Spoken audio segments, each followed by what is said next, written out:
Activate क्यों नहीं हो रही है? वो ताकत एक्टिवेट क्यों नहीं हो रही है? क्योंकि हमको सहानुभूति मिल रही है, दया मिल रही है, और हम वो दया ढूंढने जा रहे हैं। कोई तो दया कर दे, कोई हमको खाली ये बोले बेचारा कितना सताया हुआ है, कितना पीड़ित है, इसको पत्नी ने कितना पीटा है, कितना दुख दिया है, कितना इसके जीवन तकलीफ है, कितना। वो सहानुभूति पाने के लिए हम दर की ठोकरें खा रहे हैं, और इसी वजह से हमारे अंदर का लीडर एक्टिवेट नहीं हो रहा है।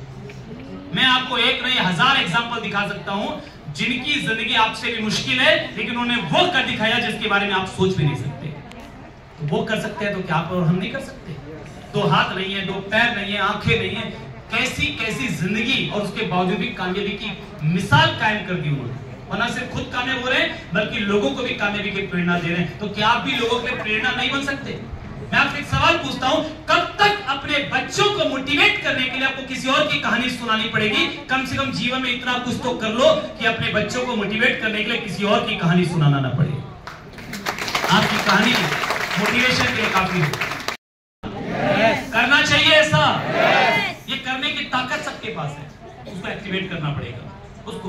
सो खैर एनीवेज, आधा घंटे तक रोता, फिर उसको याद आया होगा शायद मैं भी हूं फोन के दूसरी तरफ। तो फिर मुझे बोलता है, अच्छा मेरी छोड़, तू बता तेरा क्या हाल है? आधा घंटे बाद बोला तू बता तेरा क्या हाल है? मैंने कहा मेरी मत पूछ, बस चुप हो गया। मेरी मत पूछ, 3 शब्द। उसको लगा शायद उससे भी ज्यादा खराब है,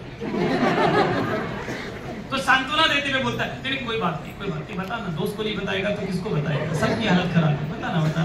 मनी मन खुश हो रहा था कि रोज मिठाइयाँ खिलाता था, हर बार मिठाई खिलाता था, लगता है इसका आज आरसीएम चल नहीं रहा। मनी मन खुश हो रहा था। तो मैंने कहा भाई मैं तो हवा में उड़ रहा हूँ। बोलता मतलब मैंने कहा मतलब मैं हवाई जहाज में हूँ। तो क्या बोलता है मालूम? सचिन भाई एक बात बता, बेवकूफ बनाने की तेरी आदत जाएगी नहीं? मैंने कहा भाई मैंने कब बेवकूफ बनाया? बोले तो क्या मेरे को मालूम नहीं है हवाई जहाज में मोबाइल काम नहीं करता? तो मोबाइल पे बात कर रहा है और मेरे को बोलता है हवाई जहाज में, बिल्कुल समझ रखा है। मुझे हंसी आ गई, लेकिन हंसी को रोककर मैंने बोला भाई तुझे मालूम तो बिल्कुल ठीक है, लेकिन तुझे जो मालूम है ना वो डोमेस्टिक फ्लाइट का मालूम है। मैं इंटरनेशनल फ्लाइट में हूँ, स्विट्जरलैंड जा रहा हूँ, इसमें सैटेलाइट वाईफाई है। तुझे यकीन नहीं आता तो गूगल में सर्च मार के देख ले। तो क्या बोलता है मालूम? अरे और सचिन भाई तू तो यार किस्मत वाला है, हम यहाँ मर रहे हैं और तू बढ़िया ऐश कर रहा है, एंजॉय कर रहा है। मैंने बोला कुछ नहीं, मनी मन बोला कि बेटा किस्मत वाला बनने का मौका तो मैं तेरे पास भी लेकर आया था, और तूने क्या बोला? आरसीएम की बात करनी हो तो मेरे घर पे मत आना, तो तेरी सजा यही है जिंदगी भर की, तू मेरी कामयाबी की मिठाई खाएगा। अंतिम भाई वैसे मेरी फैमिली में बहुत सारे लोगों को आरसीएम में मैंने ज्वाइन करवाया। मेरे बड़े भाई श्याम अग्रवाल स्टार रूबी, जिनको मैंने ज्वाइन कराया, को लीडर है, स्टार रूबी है। छोटा भाई विकास अग्रवाल स्टार एमरल्ड है। मेरे साले शाह मिस्टर पवन राज मुंद्रा रायपुर छत्तीसगढ़ से, वो स्टार एमरल्ड है। मेरे एक मामा जी मिस्टर मुकेश अग्रवाल रूपनारायणपुर वेस्ट बंगाल से, वो स्टार पर्ल हैं। मेरे दूसरे मामा जी मिस्टर पवन केडिया, लेकिन शुरू में नहीं आते, वो आपकी कामयाबी को देख के आते हैं। मेरे घर में तो हम तीनों भाई एक साथ रहते हैं, हम ज्वाइंट फैमिली में हैं, तीनों भाई मम्मी पापा के साथ रहते हैं। तो हमारी मिलाकर एक अच्छी खासी आमदनी आरसीएम से बन जाती है ज्वाइंट फैमिली में। तो जब पहली बार हमारा मिला के 50,000 रुपये आरसीएम से आया, मैं मिठाई लेकर अपने उसी दोस्त के पास गया। जब पहली बार 1 लाख रुपए आया, मैं मिठाई लेकर अपने उसी दोस्त के पास गया। जब पहली बार 1 महीने का 2 लाख आया, मैं मिठाई लेकर उसी के पास गया। जब पहली बार 1 महीने का 5 लाख आया, मैं मिठाई लेकर उसी के पास गया। जब पहली बार 1 महीने का 10 लाख रुपए आया, मैं मिठाई लेकर उसी के पास गया। और मई में जब पहली बार 1 महीने का 14 लाख रुपए आया, मैं मिठाई लेकर उसी के पास गया। उसकी सजा यही है कि जिंदगी भर मेरी कामयाबी की मिठाई खाएगा। अब उसको ज्वाइन नहीं करा। इसको मैंने नाम दिया है मीठा बदला। ये मीठा बदला मेरा पेटेंटेड शब्द है, मीठा बदला। लिख लीजिए आप डायरी में कहीं, मीठा बदला। तो कितने लोग उन लोगों से मीठा बदला लेना चाहते हैं जो आज आपकी आलोचना कर रहे हैं? उनसे संबंध खराब मत कीजिएगा। हम लोग कई बार संबंध खराब करके आ जाते हैं। कोई व्यक्ति आरसीएम को पसंद न करे ना, तुझे आरसीएम समझ नहीं आ रहा, तू देख लेना, मैं करके दिखाऊंगा तेरे को, तू सड़ेगा यही। क्या कर रहे हो भाई दोस्ती बना के रखो, रिश्ते बना के रखो, क्या पता वो कब वापस भी आ जाए आपके साथ। वो लोग आते हैं, जिसको आज बताया वो 2 साल बाद ज्वाइन करता है, 4 साल बाद ज्वाइन करता है, करेगा आज भी, कल करेगा, उसके बच्चे करेंगे, कोई तो करेगा। दुश्मनी क्यों कर रहे हो? दुश्मनी। और मजा तब है जब आप उसके दोस्ती बनाए रखो और अपनी कामयाबी को उसी के साथ सेलिब्रेट करो। तो अगर वो सच्चा दोस्त है तो खुश हो जाए, उसके सीने में सांप लौटेंगे, आपका तो बदला फिर भी पूरा होगा। हेलो भाई, आप तो दुश्मनी कर ही नहीं रहे, आप तो 4 बातें सुना।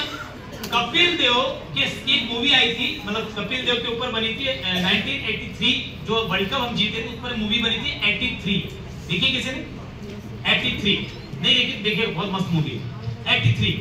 तो 83 मूवी में जब इंडियन क्रिकेट टीम सेमीफाइनल में पहुंच गई, इंग्लैंड के साथ सेमीफाइनल था, पेपर में खबर छपी कि साहब इंग्लैंड को तो वॉकओवर मिल गया, बच्चों के साथ खिलाया जा रहा है। अरे इंडिया टीम, बच्चों की टीम, ये क्या खेलेगी, ये तो कई गलती से पहुंच गए। इंडियन टीम ने जब वो पढ़ा खबर तो सब गुस्से में आग बबूला। कपिल देव के पास आए, कपिल देव बैट साफ कर रहे हैं, उनके पास आए, बोले पाटिल ये सुना आपने, ये पढ़ा आपने? कुछ नहीं, वो शांत है। अरे क्या लिखा है हमारे बारे में, आप बुलाओ प्रेस कॉन्फ्रेंस, जवाब दो इनको। वो कुछ नहीं, चुपचाप अपना बैट साफ कर दो। तो एक ने कहा अरे आपको कुछ फर्क नहीं पड़ रहा, ये इतना हमारे बारे में कड़वा कड़वा लिख रहे हैं, आपको तकलीफ नहीं हो रही? कपिल देव ने बड़ी शांति से कहा, जरा एक बात ठंडे दिमाग से सोचो, आज हमने प्रेस कॉन्फ्रेंस बुला ली, बुला सकते हैं, मैं कैप्टन में बुला सकता हूं, बुला ली, हमने जवाब भी दे दिया, और कल मैच हार गए, हमारे जवाब की कोई वैल्यू नहीं। और हमने आज जवाब नहीं दिया और कल मैच हम जीत गए, जवाब की कोई जरूरत नहीं।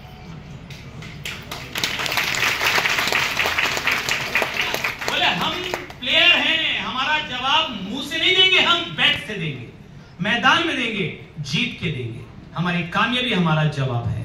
तो मैं आपसे भी यही कहता हूं कि आपकी कामयाबी आपका जवाब है इस दुनिया को जो आपका विरोध करती है। तैयार है क्या? तैयार है क्या? उसके लिए 4 चीजें करनी होगी। अब नोट्स बना लीजिए, 4 चीज। सबसे पहले you have to make goals. Goals, आपके लक्ष्य होने चाहिए। क्या करना चाहते हो, क्या पाना चाहते हो, क्या बनना चाहते हो, क्या हासिल करना है, कैसा जीवन जीना है, ये आपके पास लिखित में होना चाहिए। कितने लोगों के पास कम से कम अगले 5 साल का गोल है लिखित में, on the paper, on the paper. कुछ लोगों के पास है ऑन द पेपर कि 5 साल में क्या करना है, 6 महीने में क्या करना है, 1 साल में क्या करना है, 2 साल में क्या करना है, 3 साल में क्या करना है, 5 साल में क्या करना है, कम से कम अगले 5 साल का, कम से कम 2030 तक का, कम से कम 2030 तक का। आज नहीं है जीते वक्त, कोई बात नहीं, 2030 का गोल बनाइए। यहां से जाने के बाद कम से कम 2030 तक का गोल बनाइए। जीवन के हर क्षेत्र का गोल बनाइए। बैलेंस होना चाहिए, केवल एक क्षेत्र का गोल नहीं, हर क्षेत्र का। कि साहब मुझे पर्सनल लाइफ को कैसा लेके जाना है, मुझे अपने व्यक्तित्व के ऊपर व्यक्तिगत जीवन में क्या क्या करना है, क्या हासिल करना है, क्या उपलब्धि हासिल करनी है, फैमिली के लिए मुझे क्या क्या करना है। देखिए गोल 3 सेगमेंट में होगा basically, me, my and the world. Me, my and the world. Me यानी मुझे अपने लिए क्या करना है, मेरे लिए खुद के लिए क्या करना है, मुझे मेरा कितना नाम चाहिए, मेरा प्रोग्राम हिंदुस्तान की किस किस ऑडिटोरियम में होना चाहिए, मुझे कौन कौन से एडवेंचरस एक्टिविटी करनी है, मुझे कौन सा लेवल हासिल करना है, मुझे किस तरीके से सेंस ऑफ फुलफिलमेंट मिलेगा, सेंस ऑफ सेटिस्फैक्शन मिलेगा, मुझे जीवन किस तरह का जीना है, मुझे कितने लोगों के बीच में प्यार पाना है, सम्मान पाना है, कितने लोगों के दिल में मेरे लिए जगह होनी चाहिए। तो एक हो गया मी, मेरे लिए। आध्यात्मिक रूप से मुझे कितनी तरक्की करनी है, स्पिरिचुअल रूप से मुझे क्या तरक्की करनी है, सर बात नहीं करें, स्पिरिचुअली मुझे क्या तरक्की करनी है, फिजिकली मुझे अपने बॉडी पर मुझे कैसी बॉडी चाहिए अगले 2 साल 3 साल 5 साल के अंदर में, कैसी फिटनेस चाहिए, कैसा फिजिक चाहिए, कैसी हेल्थ चाहिए, because health is important, health is important. और अपने बारे में सोचना बहुत इंपॉर्टेंट है और हेल्थ के बारे में सोचना और भी ज्यादा इंपॉर्टेंट है। कई बार खास करके हमारी जो महिलाएं हैं ये खुद को नेग्लेक्ट करती हैं। इनको लगता है हम पति के लिए करेंगे, हम बच्चे के लिए करेंगे, हम सास ससुर के लिए करेंगे, माँ बाप के लिए करेंगे, भाई बहन के लिए करेंगे, हम सबके लिए करेंगे, अपने लिए नहीं करेंगे। और अपने लिए करना मतलब इनको लगता है कि हम स्वार्थी हैं क्या जो अपने लिए सोचेंगे, हम स्वार्थी हैं क्या, सेल्फिश है क्या जो अपने लिए सोचेंगे। मैं आपको एक बात बताऊं, अपने लिए सोचना सेल्फिश होना नहीं है। अपने लिए किए बिना, खुद से प्यार किए बिना, खुद को फुलफिलमेंट दिए बिना आप दुनिया को सच्चा प्यार दे ही नहीं सकते। दे नहीं सकते। क्योंकि देखिएगा जो महिलाएं या जो भी पुरुष भी जो भी वो केवल दूसरों के लिए करते हैं, खुद की परवाह नहीं करते। एक न एक दिन ऐसा आता है जब उनकी जिंदगी में फ्रस्ट्रेशन आता है, मैंने इतना किया इनके लिए, किसी को मतलब ही नहीं, हमारी किसी को परवाह ही नहीं है, मैंने इसके लिए इतना किया, इसके लिए इतना किया। फिर वो गिनाने लगते हैं, फिर वो सुनाने लगते हैं, फिर वो मनी मन उस चीज को लेकर के अंदर तड़पने लगते हैं। तो फिर वो जीवन जीने का कोई सही तरीका नहीं हुआ। आपको पहले खुद से प्यार करना होगा, इतना ज्यादा प्यार करना होगा कि वो प्यार छलके और आपके नजदीक में आने वाले हर व्यक्ति को उस प्यार का एहसास हो, हर उस व्यक्ति को प्यार मिले। तो अपने बारे में आप जब हवाई जहाज में जाते हैं ना, फ्लाइट में जाते हैं, तो वहां पर एक अनाउंसमेंट होता है, अगर हवा का दबाव कम होगा तो ऊपर से ऑक्सीजन के मास्क आएंगे और सबसे पहले मास्क अपने ऊपर लगाइएगा, फिर अपने बच्चों अपने परिवार को लगाइएगा। हेलो, आप स्वार्थी खुद को लगाएंगे पहले, परिवार है, बच्चे हैं, माँ बाप है, पत्नी है, पति है, खुद को लगाएंगे पहले। वो स्वार्थी नहीं है। आप जिंदा रहेंगे तो ज्यादा लोगों को बचा पाएंगे, और किसी एक को बचाने के चक्कर में अगर आप चले गए तो जो बच जाएंगे उनको बचाने वाला कोई नहीं होगा। ये बात समझ में आ रही है? सो इट मींस कि आपको अपने लिए भी गोल बनाना चाहिए। मुझे मेरे एंटरटेनमेंट के लिए क्या करना है, मुझे एक मेंटल सेटिस्फेक्शन के लिए क्या करना है, मेरी एजुकेशन के लिए मुझे क्या करना है, मेरी पर्सनालिटी डेवलपमेंट के लिए मुझे क्या करना है, मेरी लीडरशिप डेवलपमेंट के लिए मुझे क्या करना है, कौन सा एजुकेशन, कौन सा सेमिनार, कौन सी ट्रेनिंग, कौन सा प्रोग्राम, कौन सी किताबें, कहाँ घूमने जाना है, कौन सी एक्टिविटी करना है, गोल होना चाहिए। दूसरा माई, यानी मेरा जो है, मेरे बच्चे, मेरा परिवार, मेरी पत्नी, मेरे पति, मेरे माँ बाप, मेरे भाई, मेरी बहन, मेरी टीम, मेरा माई, मेरा, तो मेरा जो भी है उसके लिए मैं क्या करना चाहता हूँ, मेरे बच्चों को कैसा स्कूल, मेरे माँ बाप को कहाँ तीर्थ यात्रा करवाना है, कहाँ पर बीमार है तो कहाँ इलाज करवाना है, कैसा घर बना के देना है, कैसा किस प्रकार की गाड़ी लेनी है, कहाँ का घुमाना है, my and the world, me, my and the world, यानी दुनिया के मुझे क्या करना है, सोसाइटी को मुझे क्या देना है, क्या कंट्रीब्यूशन होना चाहिए मेरा सोसाइटी के लिए। एक बात याद रखिएगा, अगर आपकी लाइफ में आपने सोसाइटी के लिए कुछ बड़ा कंट्रीब्यूशन नहीं किया ना, तो आप जीवन में कितना भी तरक्की कर लें, अंदर खाली खाली सा रहेगा, आपको लगेगा कुछ तो अधूरा है। पर केवल अपने बारे में सोचते रहे, और आज इतना ज्यादा दुखी है, परेशान है, सर समझ में नहीं आ रहा, सर कुछ करने का मन ही नहीं करता, सर बहुत दुख होता है, ये होता है, वो होता है। मैं समझ पा रहा हूँ, पूरी जिंदगी में वो दूसरों के बारे में कभी सोच ही नहीं रहे, और आज भी जब उनको बताते हैं तो उनको लगता है ये सोल्यूशन थोड़ी है, मेरे अंदर खाली लग रहा है, मैं दूसरों की मदद कर दूंगा तो इससे मेरा क्या हो जाएगा। करके तो देखिए, करके तो देखिए। आपकी पहचान दुनिया में वही है जो आप दुनिया को देते हैं। आप दुनिया से जो ले रहे हैं वो आपकी पहचान नहीं है, आप जो दुनिया को दे रहे हैं। दुनिया का हर धंधा, हर प्रोफेशन देने वाले के नाम से जाना जाता है। जैसे आप अगर देखें कि दवाइयों के मामले में जो दवाई देता है वो कौन है, डॉक्टर, और जो दवाई लेता है वो पैसे, मरीज। सलाह जो वकालत की फील्ड में जो कानूनी सलाह देता है उसको क्या बोलते हैं, और जो लेता है वो पीड़ित। सो हर प्रोफेशन में आपकी पहचान किस चीज से है कि आप क्या दे रहे हो, सलाह दे रहे हो, कानूनी सलाह दे रहे हो, वकील हो, दवाई दे रहे हो, आप डॉक्टर हो, पेपर दे रहे हो, आप पेपर वाले हो, दूध दे रहे हो, दूध वाले हो, क्या दे रहे हो, आपकी पहचान वही है जो आप दे रहे हो। तो एक किसी शायर का बहुत अच्छा 2 लाइनें हैं, ये जो दुनिया से तुझे इतना गिला है, ये जो दुनिया से तुझे इतना गिला है, ये तो सोच कि तूने दुनिया को दिया क्या है। आप शिकायतें तो कर रहे हैं, मुझे ये नहीं मिला, मुझे माँ बाप ने ये नहीं दिया, अप्लाई ने ये नहीं दिया, आपने क्या दिया है दुनिया को? जब आपने नहीं दिया है तो फिर आप शिकायत करने का फायदा क्या है? सो आपकी पहचान उसी चीज से बनेगी कि आपने क्या दिया। देने वाला देवता, देवता कौन? देने वाला, और लेने वाला लेवता। हम लोग लेवता बन के घूम रहे हैं, जबकि हम देवता बन सकते हैं, और तभी जाके सेटिस्फेक्शन मिलेगा, तभी जाके सेंस ऑफ फुलफिलमेंट मिलेगा कि आप सोसाइटी के लिए क्या दे रहे हैं। अभी मैं सुल्तानपुर गया था यूपी में, तो वहां पर एक 70 साल के बुजुर्ग के कार का फीता कटना था, नई कार का फीता, रॉयल्टी से बने थे, कार का फीता कटना था। तो मैंने उससे पूछा, मैंने कहा सर मीटिंग के बाद, फीता काटने के बाद, मैंने कहा कि सर एक चीज बताइए, 70 साल की अभी उम्र है आपकी, आपने कब ज्वाइन किया था? बोले 1 साल पहले, 69 में। मैंने कहा 1 साल में रॉयल्टी आ गई? बोले हाँ गए। कार खरीद ली? बोले कार खरीद ली। तो मैंने कहा पैसे के लिए आरसीएम ज्वाइन किया? बोले सर एक बात ध्यान से सुनिए, मैं रिटायर्ड हेडमास्टर हूँ, तो मेरे पास अच्छी खासी पेंशन आती है, बेटे बहू सब सेटल है, सब जॉब में है, सब हाईली क्वालिफाइड है, सब सेटल है, तो पैसे की मेरे जीवन में कोई आवश्यकता बची नहीं। तो मैंने कहा फिर आपने आरसीएम ज्वाइन क्यों किया? बोले मैं तो करना ही नहीं चाहता था। मैंने कहा फिर? बोले इन्होंने ऐसा डायलॉग मार दिया कि करना पड़ा। वहां के लीडर को डीके सिंह रूबी अचीवर है, उनके लिए इशारा किया, बोले इन्होंने ऐसा डायलॉग मार दिया कि करना पड़ा। मैंने कहा क्या डायलॉग मार दिया? तो मैंने कहा बताइए मुझे, मैं भी मारूंगा कहीं जाकर के। तो उन्होंने कहा, इन्होंने मुझसे पूछा दादा 69 साल की उम्र हो गई आपकी, आप ये बताइए क्या आपने जीवन में ऐसा कोई काम किया है कि आपके मरने के 10 साल बाद भी लोग आपको याद रखेंगे? तो सोच में पड़ गए, बोले ऐसा कुछ किया तो नहीं है। तो बोले करना चाहते हैं, कुछ लोगों की जिंदगी आप बदल दें जिससे कि बाद में भी लोग आपको याद रखें। बोले आप क्या करोगे 69 साल की उम्र?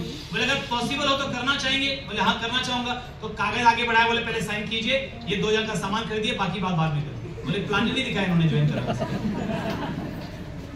तो इन्होंने आरसीएम ज्वाइन करा दिया। उसके बाद आरसीएम की मीटिंग में बिठाया। धीरे धीरे मुझे समझ में आया कि ये एक जरिया है जहां पर मैं लोगों की सच में मदद कर सकता हूं, क्योंकि एक मिशन है, ये एक अभियान है जहां पर मैं लोगों को रोजगार दे सकता हूं, मैं लोगों को आगे बढ़ाने का रास्ता दे सकता हूं। और मैंने उस दिन फिर उसके बाद सोचा नहीं कि समय पता नहीं कितना दिया है भगवान ने। अभी तो मैं उनके शब्द में बता रहा हूं कि अभी तो मैं बोनस पीरियड में चल रहा हूं, अभी तो मेरा वो वैलिडिटी खत्म हो गया, मैं तो अभी ग्रेस पीरियड में चल रहा हूं। ये उनके वर्ड से तो पता नहीं कितना साल बाकी है, 10 साल 20 साल 25 साल जो भी बाकी है। मैं चाहता हूं कि मैं इतना कुछ कर जाऊं इस बची हुई जिंदगी में कि हजारों नौजवानों की और हजारों लोगों की जिंदगी बदल जाए, ताकि मेरे मरने के बाद भी लोग ये याद रखें मुझे। और इसीलिए आरसीएम कर रहा हूं।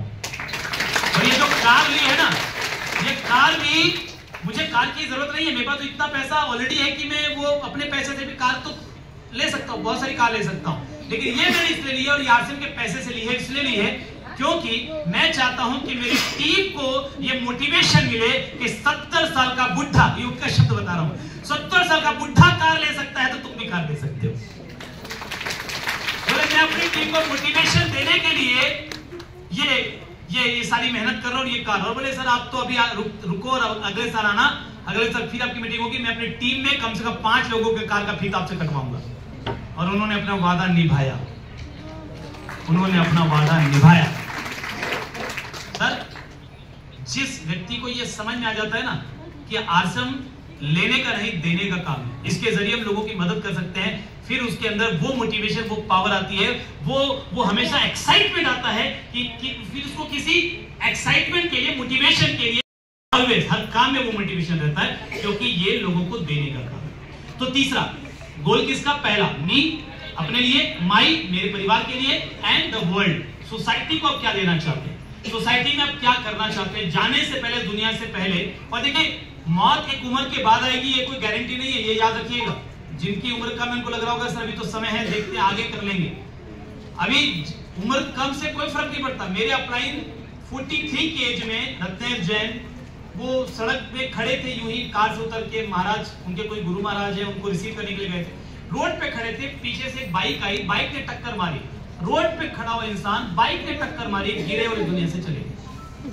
किसकी मौत कब और कैसे आएगी ना, ये पता ही नहीं है साहब, पता ही नहीं। जो जिंदगी बची है ना, उस जिंदगी में ऐसा कुछ करना है जो मिसाल बन जाए, जो यादगार बन जाए।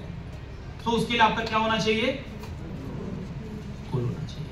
कितने लोग आज जाके बनाएंगे गोल? और गोल क्या होता है?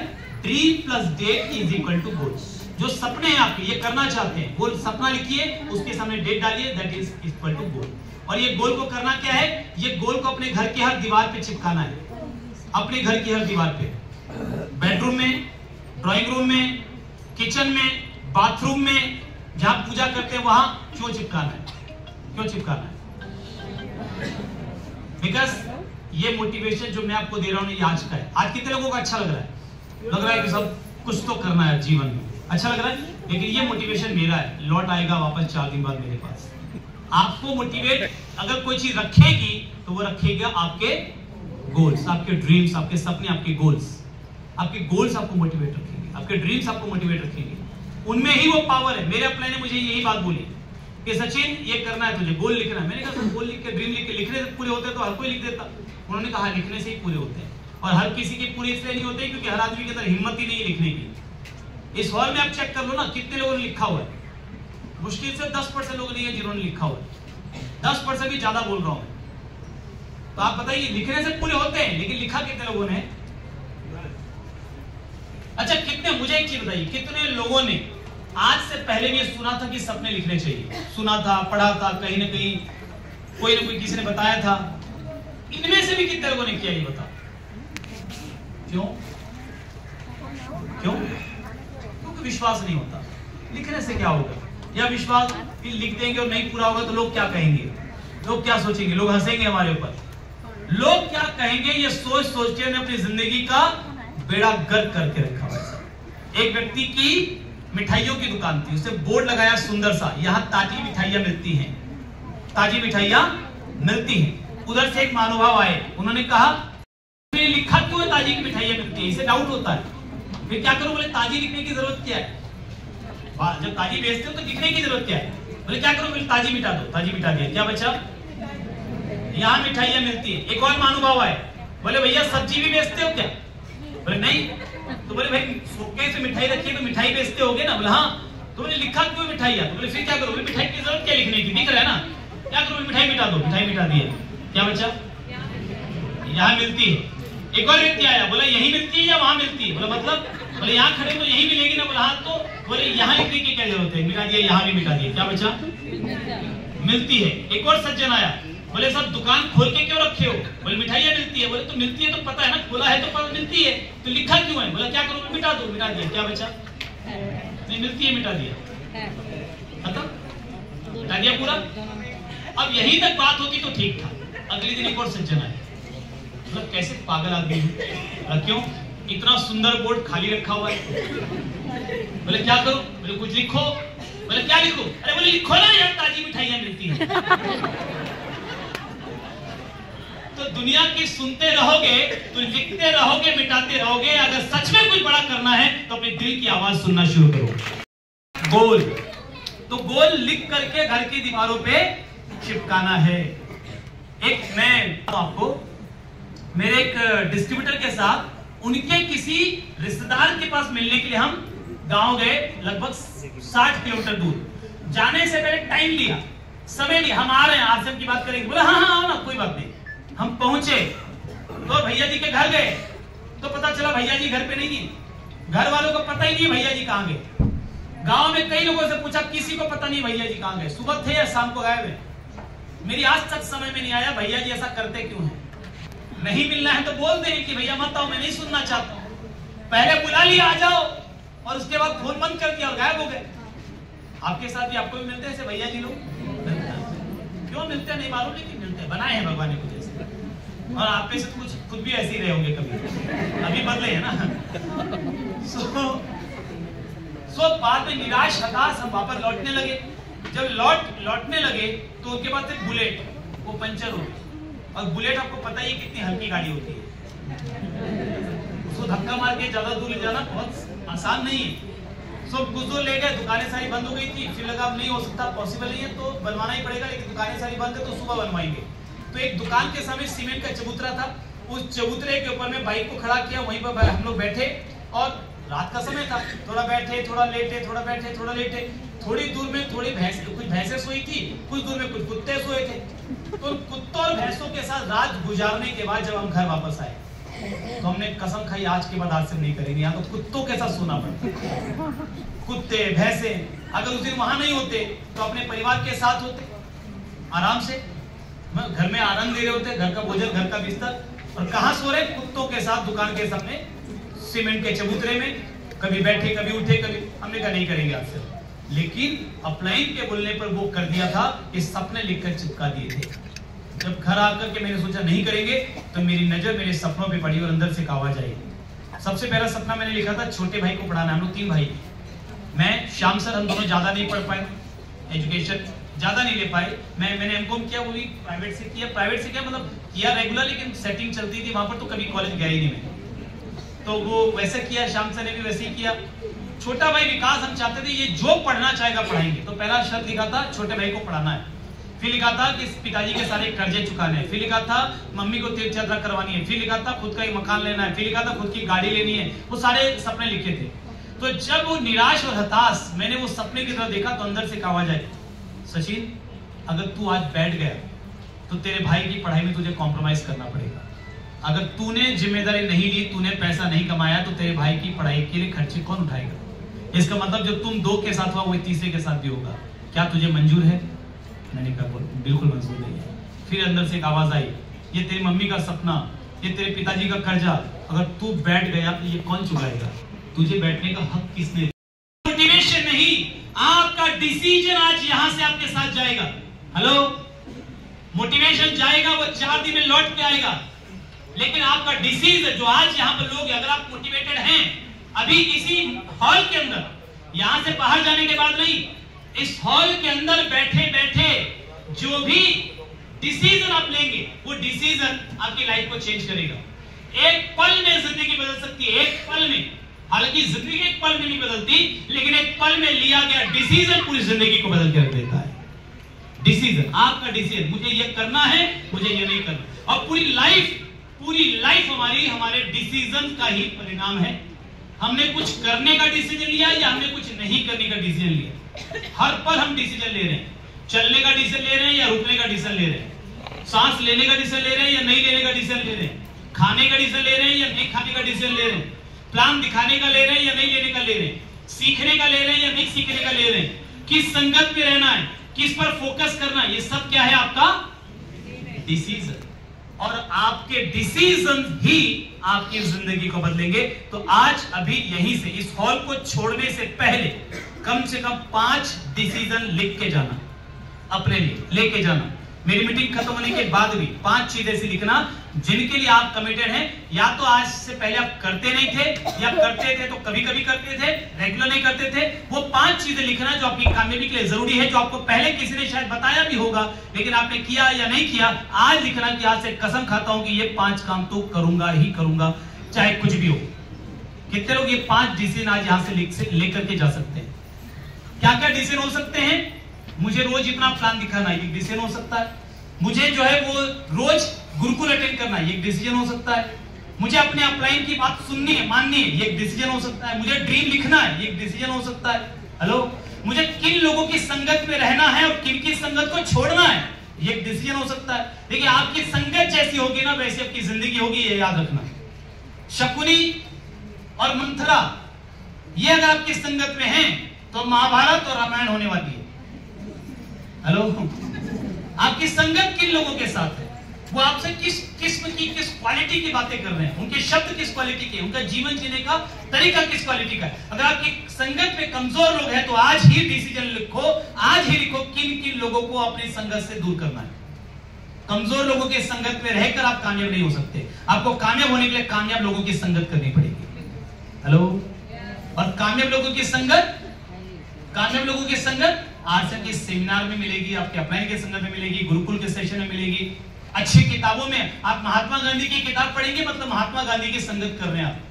भगत सिंह की किताब पढ़ेंगे, भगत सिंह की संगत कर रहे हैं आप। हेलो, अच्छी किताबों के रूप में संगत मिलेगी, ये संगत है, और संगत का फर्क पड़ेगा। तो दूसरा है आपका डिसीजन।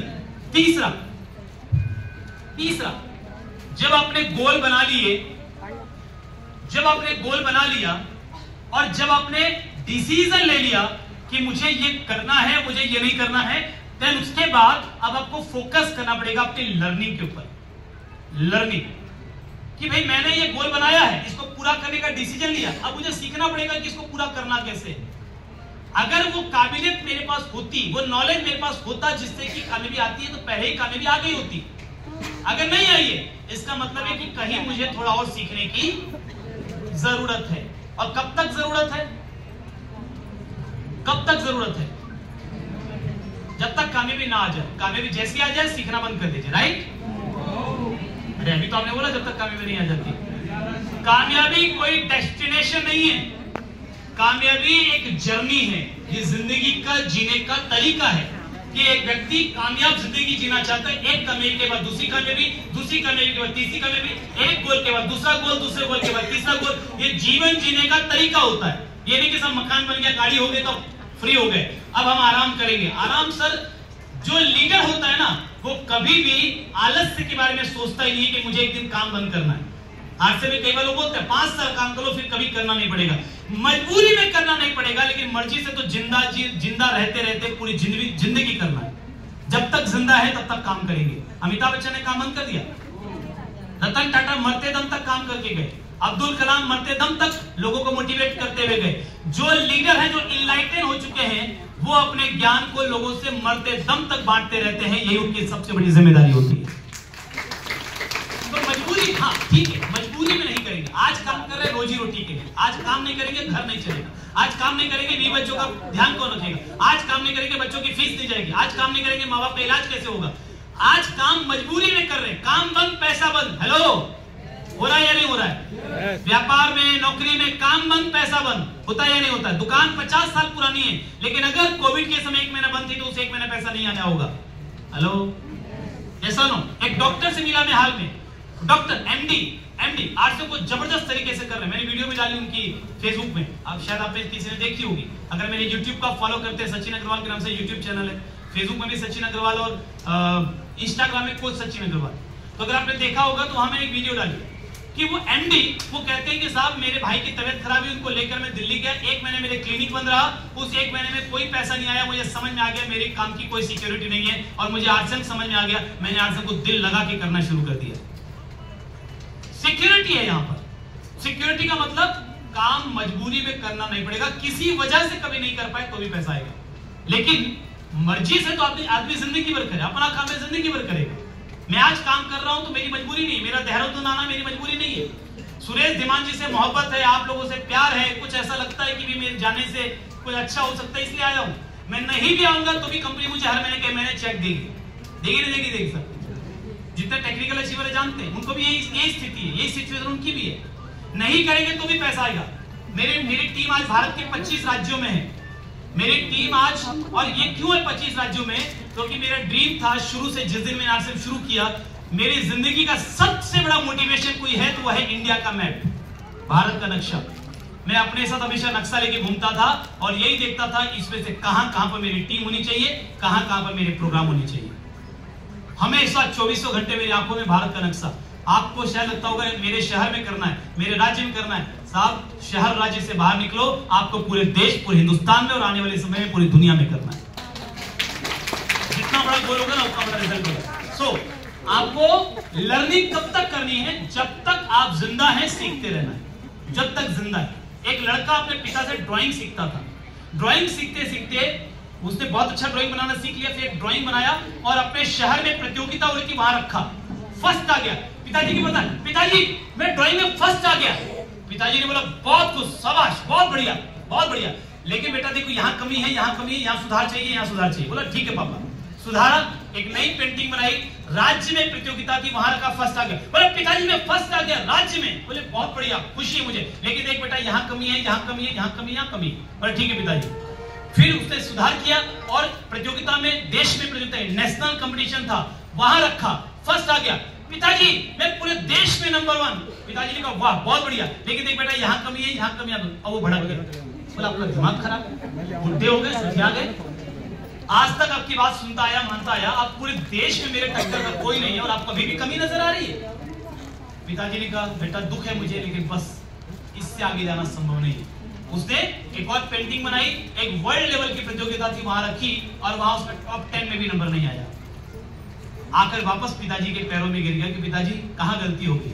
पिताजी ने कहा गलती सिर्फ इतनी है कि तूने सीखना बंद कर दिया। जब तक तू सीखता रहा, जब तक अपने कोच की बात मानता रहा, सुधार होता रहा, आगे बढ़ता रहा। विराट कोहली का कोच कितना कमाता होगा?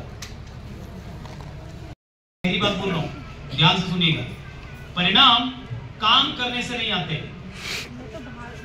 परिणाम काम करने से नहीं आते। किससे आते हैं? किससे आते हैं? सही तरीके से। परिणाम आते हैं मोमेंटम से। Momentum, momentum, what is momentum? आप कितनी मेहनत कर लो, रिजल्ट नहीं आएंगे, और आएंगे तो लिमिटेड आएंगे। 10-20 हजार कमा लोगे आरसीएम में। आरसीएम 10-20 हजार के लिए, आरसीएम 10,000-20 हजार महीना कमाने के लिए नहीं।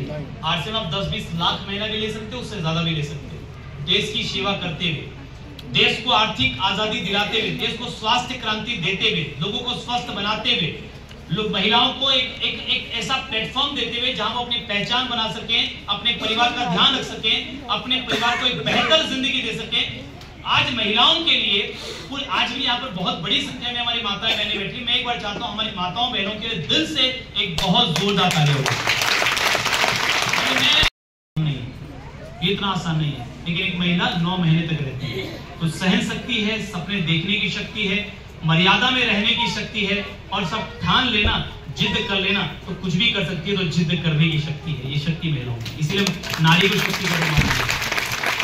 और मैं पुरुष, हमारे पुरुष साथी यहाँ पर हैं, आपको भी दिल से सैल्यूट करता हूँ, क्योंकि जब तक हमारा समाज लेने में मदद करेगा। और ये मेरी बात याद रखिएगा, डिसीजन यही लेना है इस हॉल में, क्योंकि अभी जिस मानसिक अवस्था में आप हैं, अभी डिसीजन ले सकते हैं। बाद में तो फिर वही दुनियादारी में फंस जाएंगे, बाद में तो फिर वही नेगेटिविटी आपको घेर लेगी। आज डिसीजन ले लेना कि मैं आज से खुद से वादा करती हूं। अच्छा, खुद से किया हुआ वादा तोड़ना आसान है, खुद से किया हुआ वादा तोड़ना आसान है। किसको बताया आपने? खुद ही को मालूम है। लेकिन एक बात और याद रखना, ये मेरा अनुभव है जीवन का, मेरे गुरुओं का ये मुझे ज्ञान मिला। खास करके आप लोग बहुत सौभाग्यशाली है कि सतीश पंडित जी को आपने बहुत करीब से देखा होगा, अपने सभी लोगों ने। मुझे तो उनके साथ 4-5 बार ही रहने का मौका मिला। उन्होंने मुझे एक बात कही थी कि सचिन, खुद से किया हुआ वायदा तोड़ना आसान है, लेकिन जो खुद से किया हुआ वायदा निभाता है वही लीडर बन जाता है। तो खुद से वादा आज करना है यहाँ पर, और उसको निभाना है, राइट। 3 छोटी-छोटी कहानियां। सबसे पहली कहानी, एक पत्नी अपने पति से बहुत प्यार करती थी, और शायद पति भी करता ही होगा, ऐसा लगता था पत्नी को। एक दिन उसने सोचा कि थोड़ा चेक किया जाए,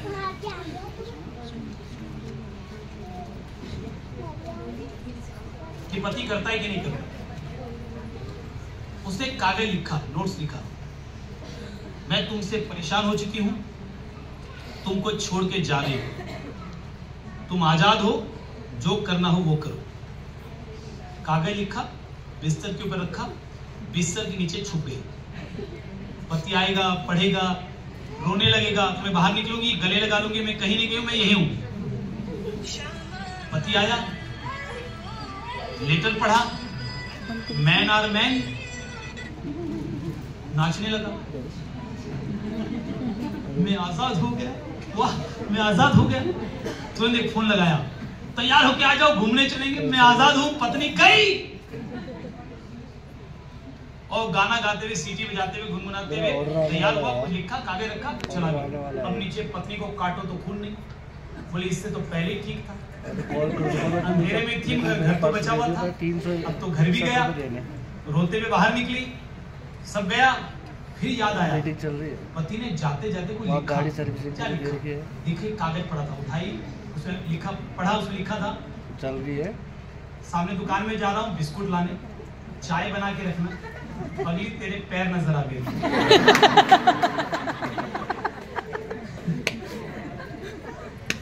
तो ये जो रिश्ता है ना, ये पति पत्नी का रिश्ता है।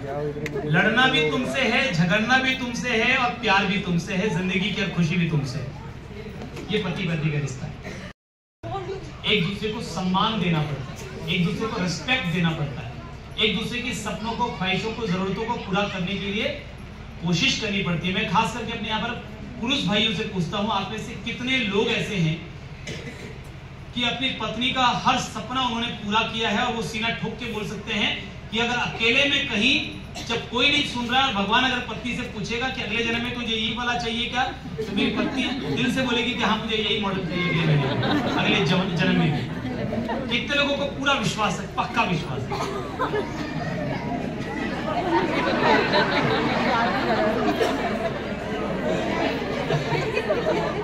कुछ लोग हाथ खड़ा करें तो पत्नी पीछे से यहां से बोले नहीं।